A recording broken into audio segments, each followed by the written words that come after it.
All right, what I've done is as far as the verdict forms are concerned, I've stapled the first 4, because they're 2 pages. The last is 1 page, and then I'm just going to paper clip them. So those will be, quote unquote, the originals that the foreperson would sign and date.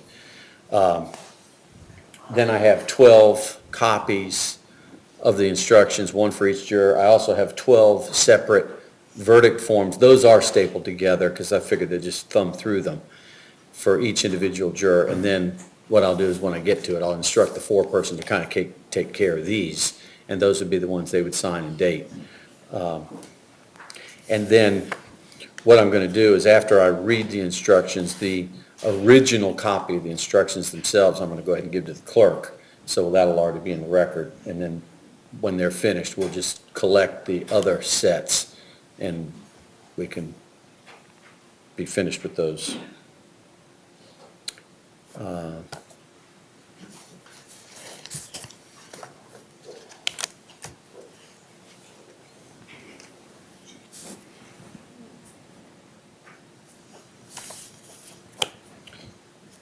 All right, so are we ready to proceed? Yes, Your Honor, you did request that the laptop be reviewed and you Oh. want to hand it to Mr. Smith and let them look at it. We'll have it brought in by the bailiff. Yes. I don't know what time you want it. Now would be good. And have you had a chance to look at it, Mr. Stroller? The laptop? Yeah. Sir. Well, that's why I didn't bring it in earlier. He Was busy, obviously. Yes, sir. So when you want it, we'll get it here. Well, give it to Mr. Smith now, if you've got it. Well, we're having it brought over tomorrow. Just the office here inside the building. Okay. All right, well, Just bring it in and then we'll get it. What I plan on doing is after this, I'm going to take another break, Yes, sir. 10 or 15 minutes. We could look at that then, and that's also, ladies and gentlemen, obviously you're all very welcome to stay through the reading of the jury instructions, but a lot of times people don't care to listen to all of that. So sometimes what I have is a mass exodus out. So that's why I take the break. If you don't want to sit and listen to all of that, that's fine. But if you are in here when I begin, I would appreciate if you just stay seated. And it does take a while to read them. I suspect it'll take probably at least 30 minutes. So just so you know. And then we'll check the laptop at the next break. Okay, bring the jurors on in. Jurors enter the courtroom.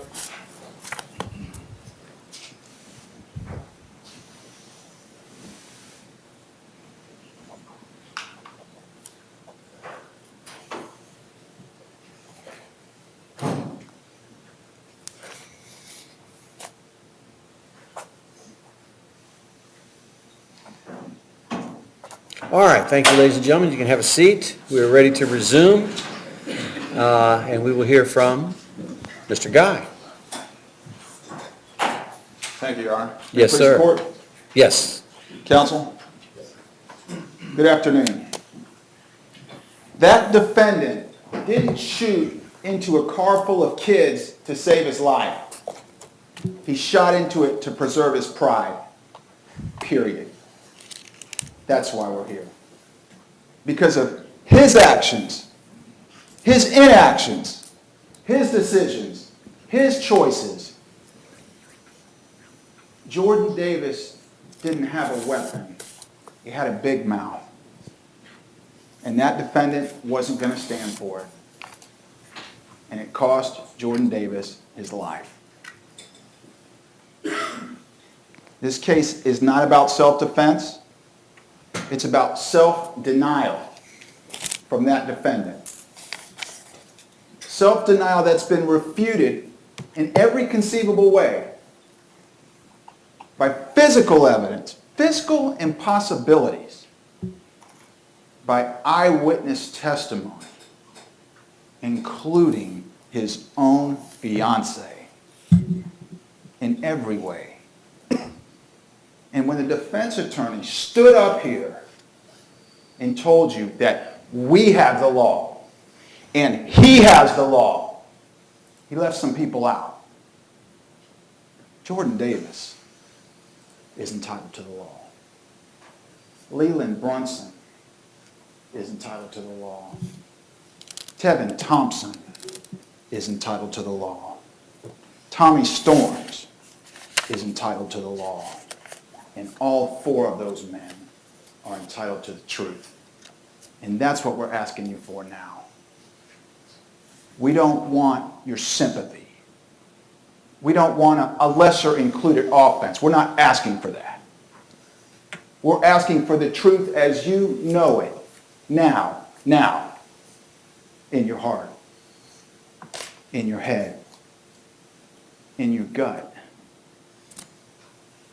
You know, there's an old saying in the legal community, if the facts are against you, argue the law. If the law's against you, argue the facts.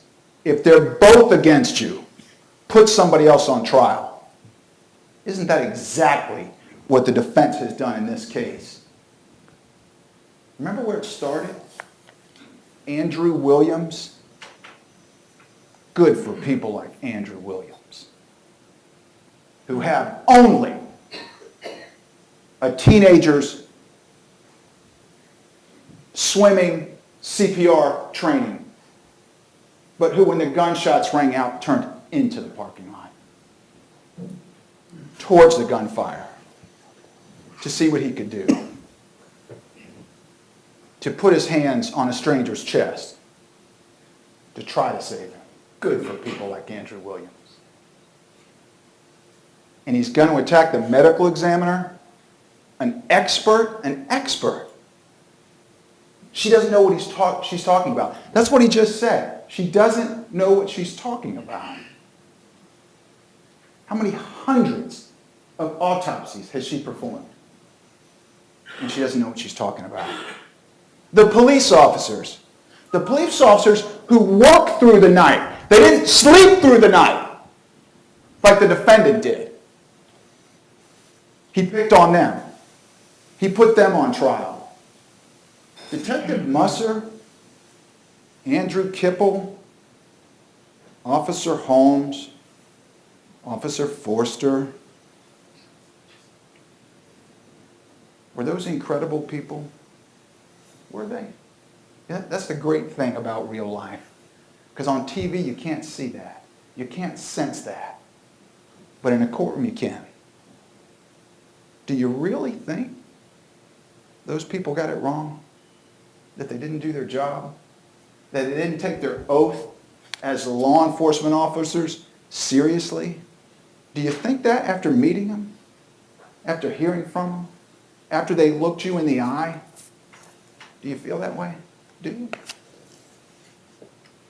Think about it. It is the most powerful and oldest tool known to mankind. It's something that we use every day to make little decisions. And it's something that we use to make great, life-changing decisions.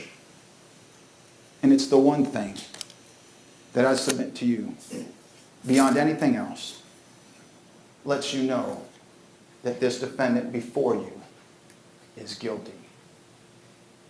Common sense.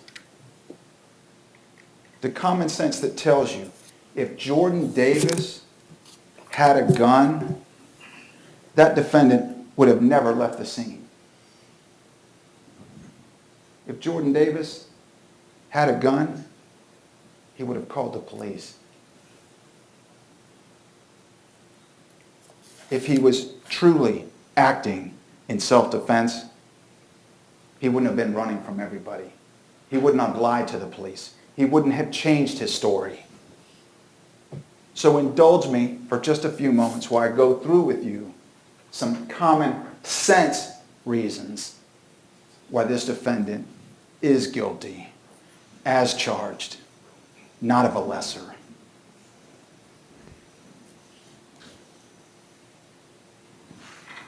Wow. In every trial, for those of you who haven't been jurors before, there's one moment in every trial when the clouds gathered by the lawyers kind of break up and light in the form of the truth comes through and takes over the room. Was it not yesterday when his fiancée came back. Rhonda Rower, the one who they made fun of because she had to be helped on and off the stand because the last place in the world she wanted to be was right here, sitting across from him. Miss Rower,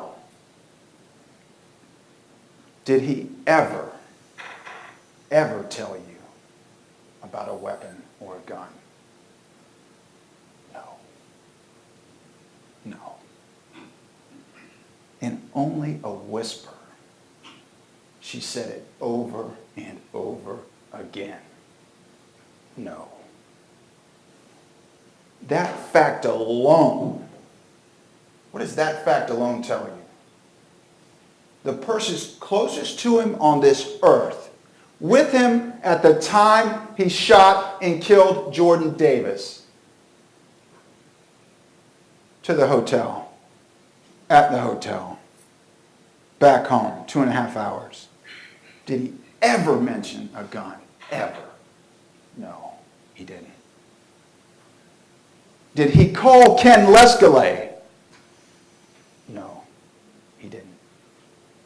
Did they talk about getting together because he had something to tell him? No, they didn't. Wow. His own fiancée told you that. His people, not ours.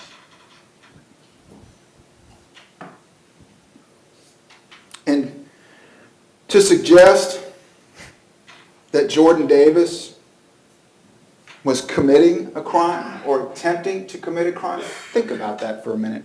He said the state can't prove beyond reasonable doubt that Jordan Davis wasn't attempting to commit all those crimes.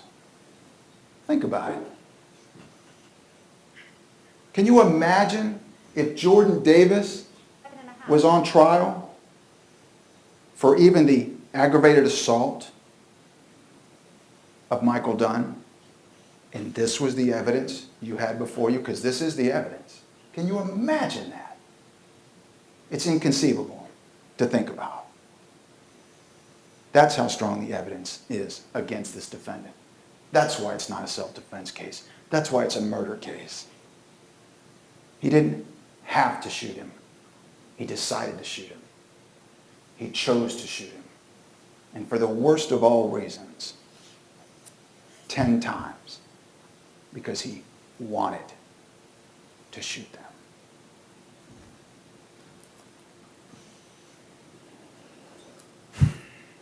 Think about it. Common sense. Tommy Storms, 19 years old. There's a shotgun in the car. Are you kidding me? Are you kidding me? He's going to stop anywhere close to there? Are you kidding me? They didn't know Jordan had been hit. They didn't know anything. He's not stopping. He's not stopping. He's driving off to somewhere where it's dark, somewhere where he can throw the gun out. Look where he stopped. In a plaza on Black Friday before 8 p.m., full of cars.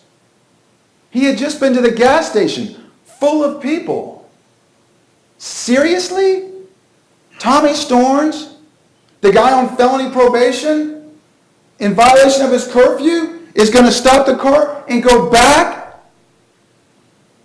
He's going to stop in that parking lot? Does that make sense at all? Of course not. Of course not.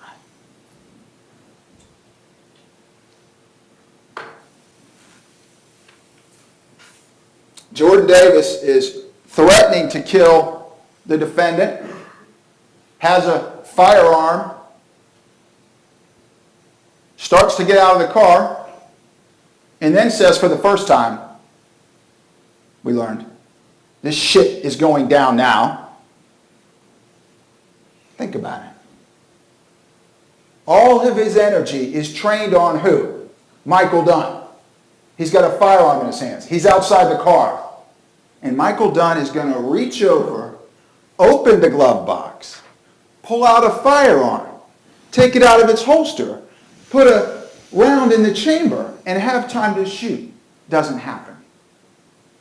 If Jordan Davis had a shotgun, and was as mad as only the man on trial claims, Jordan Davis would have shot him right there. You really think he would have let him grab a gun after all that? Does that make any sense? Of course not.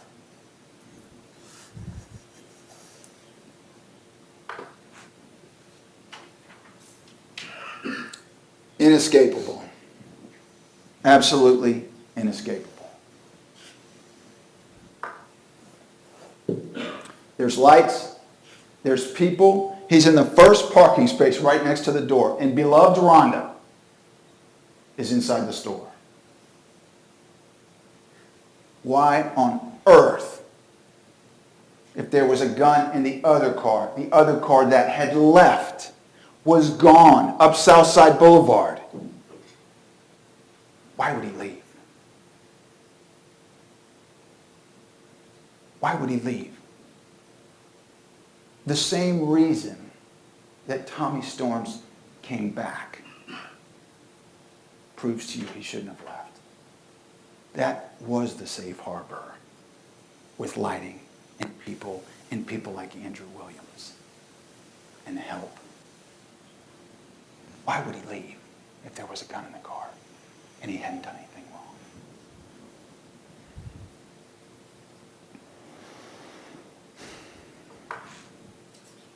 He left the scene.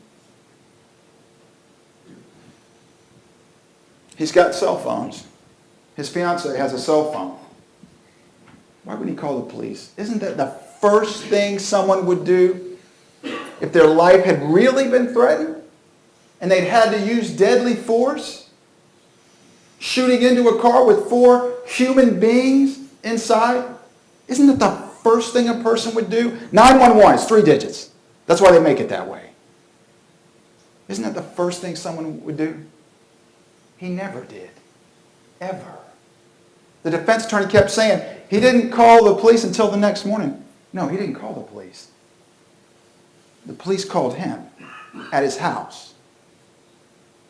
He didn't call Ken Lescalay from the Department of Agriculture. He didn't say, Ken, I need to talk to you when I get home. He said, Rhonda's not feeling well. We can't go out tonight. He didn't call the police ever. Does that make sense? Members of the jury, this isn't a complicated case. And while the state of Florida versus Michael Dunn may go down as a horrific case, it'll never go down as a close one. Not only evidence that you have before you, real life evidence. All these exhibits and all that testimony, 27 people on behalf of the state of Florida. 204 exhibits.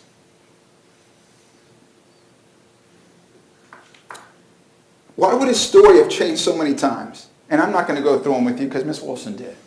But why would it change? Why would it change what Jordan Davis had said? Why would any of those things change? Why would it change between the music was on when I pulled up to the music wasn't on when I pulled up? Think about it. Think about the progression of his account, of his story to law enforcement. And the letters. Compare the interview to the letters. It changes constantly. Why? The truth doesn't change, ever. It is what it is. Why does his keep changing?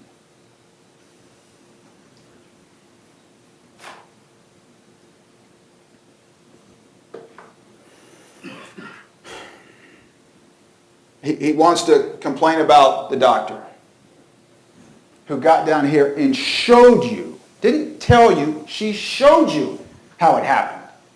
How his leg was up when he was leaning over. She showed you a picture of his liver.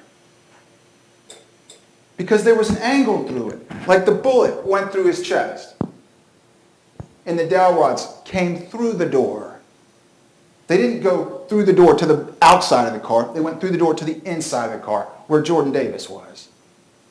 She took you through every single gunshot.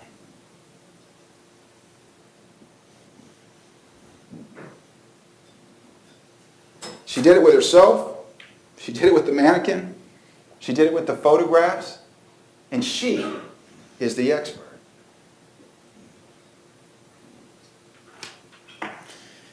We talked about the plastic from the door inside the car. It's not on the ground. They checked the ground. They found the little tiny fragments of metal that shattered from the bullets. They checked. No plastic. No glass. No nothing. Jordan Davis's wallet. Jordan Davis's blood. And Tommy Storm's coat.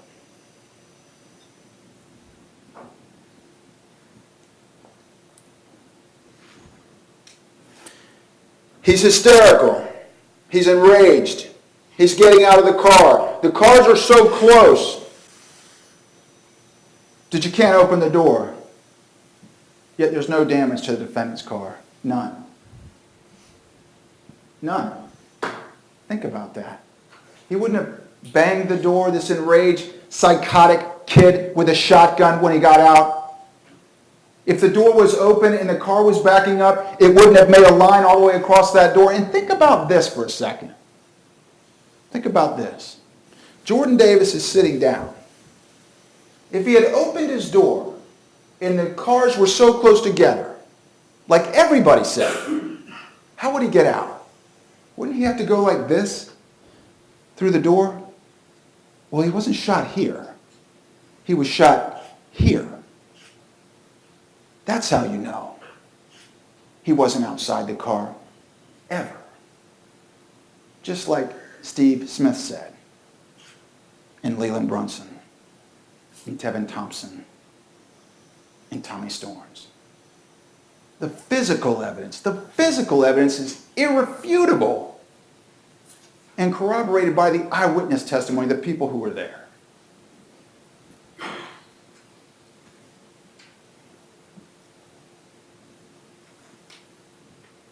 He was afraid of retaliation, so he parked out front. And he left his gun in the car. And he took Charlie outside. He wouldn't have called the police ever if he was really afraid, if he was sitting by the window looking down, waiting for every car to drive by because it's the red SUV, who, by the way, didn't follow him, who stayed at the scene. Does that make sense to you? Does it? Of course not. The defense attorney mentioned that he wants to talk about interest in the case. Sean Atkins got some game time, lost some game time. Chris LeBlanc got his little misdemeanor warrant put back on the calendar for a driving while license suspended. Tommy Storms didn't get violated because he was out with a friend when the friend was shot and killed. He forgot somebody. Who has the ultimate interest in the outcome of this case? Who? Is it Mark Musser? Is it Andrew Kipple? Is it any state witness? Of course not. That's the only person in this courtroom with an interest in the outcome of this case. And the only person whose story keeps changing.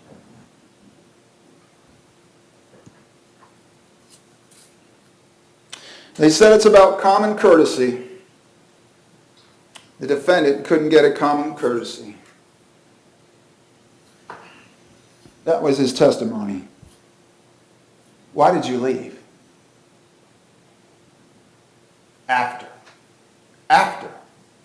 you learned at 1 o'clock that the boy inside the car was dead. He wasn't just hit, he was dead. Didn't matter to me. Self-defense is self-defense. Didn't matter to me. Let me suggest to you, it mattered to somebody. Is that not a common courtesy? When a person shoots into a car of other people and learns that somebody's dead, maybe make a phone call. Maybe. And they want to talk about common courtesy. That's the way he left Jordan Davis, who, as Miss Wilson said, had No chance. No chance. A waking nightmare, the defendant said. How many times did he say it yesterday? Couldn't stop saying it. It was a waking nightmare. Well, how about a real nightmare? How about Leland Brunson reaching over and real blood appeared on his hands? His best friend's blood appeared on his hands. That's a nightmare. Tevin Thompson, Tommy Storms are living real nightmares because of one man. The SUV was gone from the parking lot. The defense attorney said for 3 minutes. I'll ask you to use your collective memories or your notes. Sean Atkins said it was gone for 1 to 2 minutes. Andrew Williams said he was at the intersection when he heard the gunshots, and by the time he got into the parking lot, it was 1 to 1.5 minutes, and the SUV was coming back. Think about that. He said the boys didn't tell the police, the detectives, that they left the plaza. They most certainly did tell them they left the gas station and went to the plaza and came back. They most certainly did that night, the night of the shooting. They talked. The LeBlancs are at fault because they couldn't see on both sides of the car. Think about that argument, about whose fault it is that the plaza wasn't searched. Had he gone to the police, had he picked up the phone, had he done anything and made his claim, they would have gone to the plaza. But where did he go? Home. Where did detectives go? To his home. The detectives were down there because of him. That's why they weren't searching the plaza. Whose fault is that? And think about it. Think about it. They're talking about a shotgun. Look at the photographs. I'll get to it in a minute. The aerial photograph, you remember. Think about where they stopped. Could they really get a shotgun out of the car with nobody noticing? Did they really think at that time of day, with the lighting and the people driving by, that they could take a shotgun out of the car and hide it somewhere there? And we do have witnesses, two more independent witnesses who didn't see anything come out of the car. They saw them look into the car. Does that make sense? Does it make sense? Remember where the dumpsters were? On the far side of the gate gas station, behind the right side. Did anybody say any of the boys went over there? And that's just inconceivable too, that after they got back and everybody surrounds the car to look at Jordan Davis, that they somehow snuck a shotgun out then?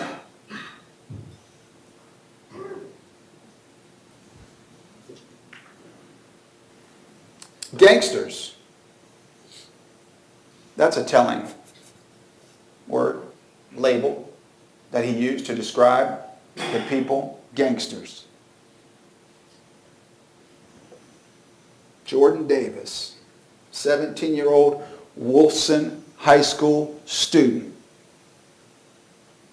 is a gangster now because the music was up loud. So's Leland.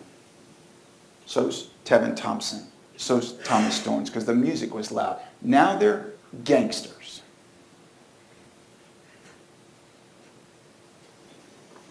Thugs, he said in his interview, in his letter. Thugs, waiting for the thugs to come back. Really? You met them. You've met them now. It's your call. Are any of them thugs or gangsters? That's a picture of the gangster thug. How about that statement to the police? Another thing that he had no answer for, no reasonable answer. Michael Dunn has an excuse for everything, but I'll submit to you an explanation for nothing. Not why he left the scene, not why he didn't call the police, not this. He knew he couldn't. He knew it then, he knows it now. It can't be justified. It's not justified. It was never justified. Not any of the gunshots were justified. You'll have those pictures back there. But just think about it. That car driving away and the defendant getting out of his car to reposition himself, to get better aim, to pull the trigger again, not at random, with remarkable accuracy. And I submit to you, definite intent.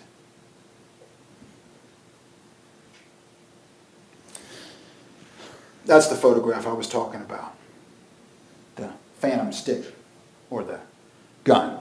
Those are the two areas that the gun disappeared from. The defense attorney said, well, the cousin came up there. Was there any testimony about a cousin being at the scene, coming up to the scene? Or was it Tommy Storn's aunt who owned the car to sign the consent form to search the car? Tommy Storn's cousin never came to the scene.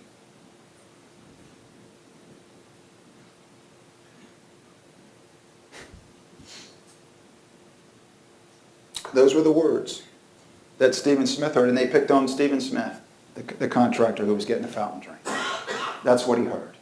Do you think he just made that up?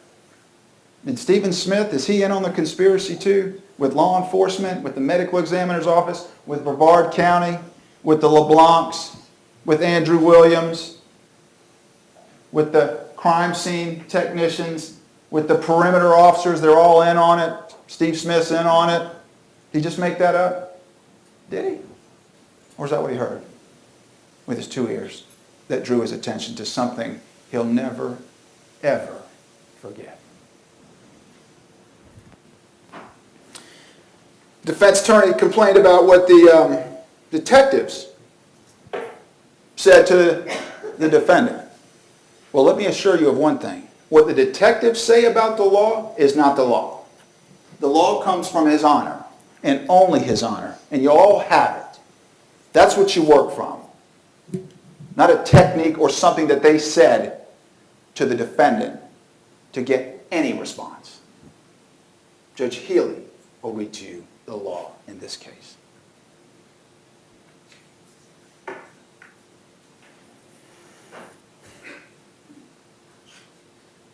He talked about the inconsistencies, picking on, attacking someone else other than his client, the state witnesses. And we talked about that. It's not like TV. It's not. And y'all know that now. In real life, there are inconsistencies. If those three young men had come in here and given you the exact same account, then I would submit to you, be careful. That didn't happen. In real life, people don't remember everything exactly the same. But what did they remember? That was corroborated by the physical evidence. That was corroborated by the other witnesses. That were corroborated by his actions and his inactions and his consistently constant self-serving statements.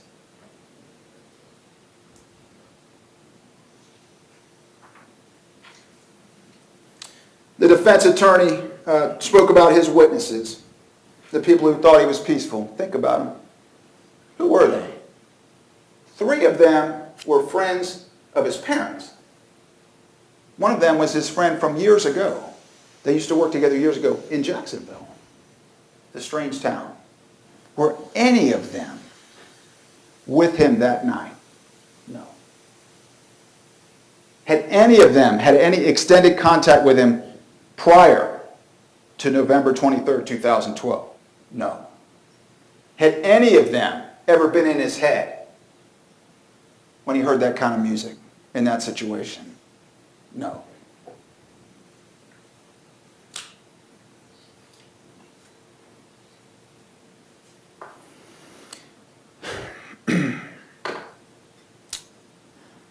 I'm not going to spend a lot of time on this because you all have heard it 3 times now. Reasonable doubt. But let me just ask you. When Judge Healy reads you that instruction, think about it. And if any of you get back there and start saying, it's possible this happened, maybe this could have happened, I could force myself to believe that. That's not the law. Bring that person back. Use that definition as guardrails for your deliberations. And the reason it's beyond a reasonable doubt is because justice doesn't require perfection. It requires the truth. And do you not now have that after all of the testimony and evidence in this case and your common sense? It was the very last question Ms. Coy asked you last week. And now you know why. It was the most important one. Will you all use your common sense?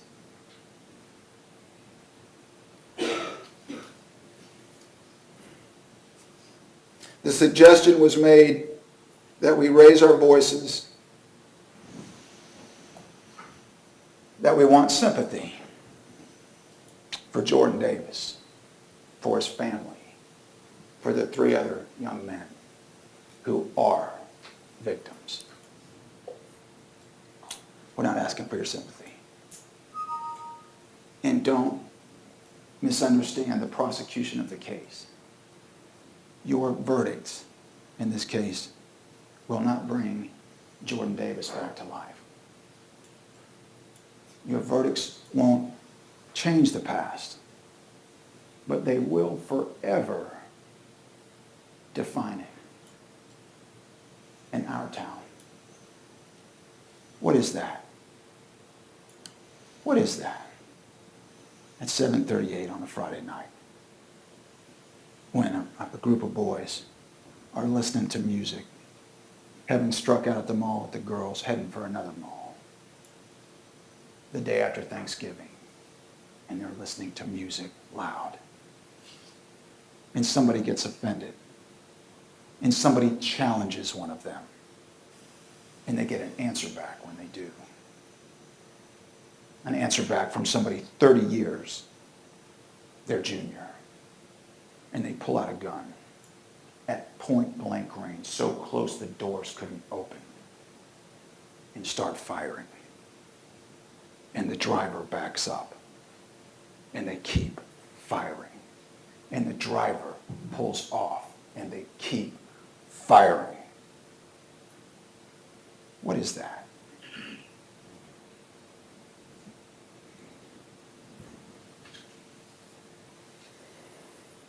I'm going to leave you with one more quote. And that is, to the living we owe respect, but to the dead we owe the truth. Jordan Davis, Jordan Russell Davis, 17, forever. As they had done so many times, the 2 young men were side by side. And because of that defendant, it was for the very last time. This is the dead. Physical evidence that cannot be explained away, that cannot be refuted. Captured in the memory of a stranger. Words of intent and words of hate that he can't now take back. In the indelible memories of all of those people he made witnesses out here. This is the truth. Thank you for your time. Thank you, sir. Thank you, Mr. Guy. ladies and gentlemen, what I'd like to do is just give you a 10-minute quick stretch break. When you come back in, I will begin reading these jury instructions to you, so if you'll just take 10 minutes, don't discuss the case among yourselves, and we'll see you back in about 10 minutes, please.